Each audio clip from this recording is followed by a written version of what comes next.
Good day, viewers. My name is Mr.Adebanjo. Today we'll be talking about how we can solve problem of midpoint theorem. In the last video, we talked about the first question, and this will be solving the second question on midpoint theorem. And we have solved this question in the last video, and in this video, we'll be talking about this question, how we can solve this question, which is related to midpoint theorem.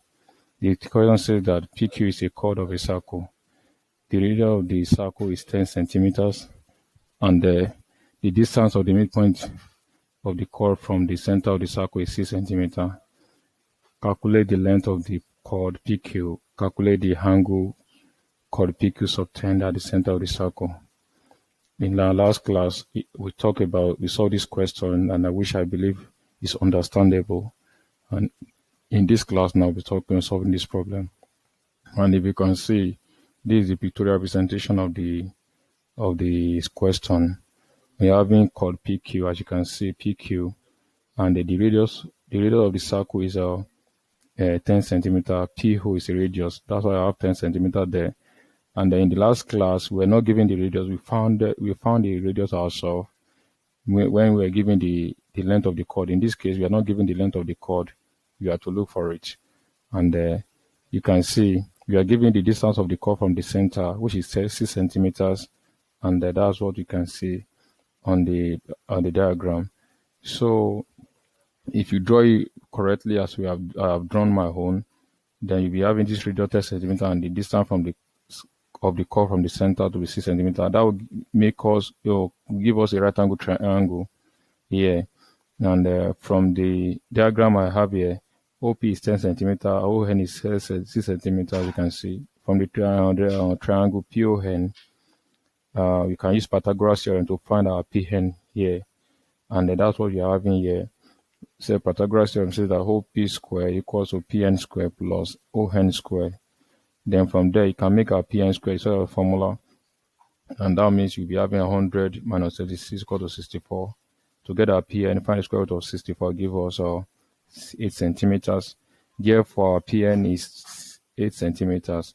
But in our previous theorem, we know that this N is the midpoint of this of the chord PQ. So that means PN is equal to NQ. So to know the distance PQ now, or the length of the chord, that means you have PN times 2 give us the length of the chord PQ, and that will give us 16 centimeters. So also to find the angle that chord PQ subtend at the center, we can from the triangle, we can find this angle theta here.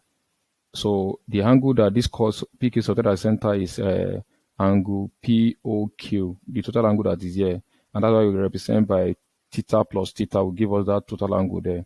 So you can find this theta, we same thing as this theta as well. So when you add the two together, we give us the angle this chord subtend at the center.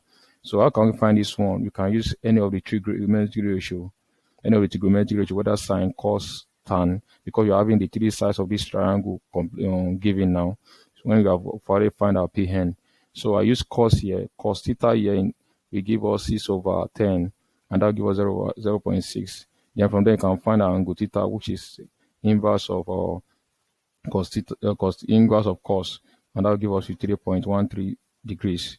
And to know the total angle here, which PQ subtend at the center, then that will give us this plus theta plus theta, and that will give us 153.13 plus 15.13, and that will give us 106.26 degrees. That's another question you can be asked of finding a midpoint theorem, finding the angle that the chord subtend at the center. So I hope you understand this question, and if you don't, please review start the video again and go through the solution and my voice or clip. You understand. Please do like the videos, subscribe to my channels for more video. In the next video, we'll be talking about circle geometry from the first principle, from the first theorem rather to the last theorem. And do stay tuned and like the video and share with your colleagues. And God bless you for watching.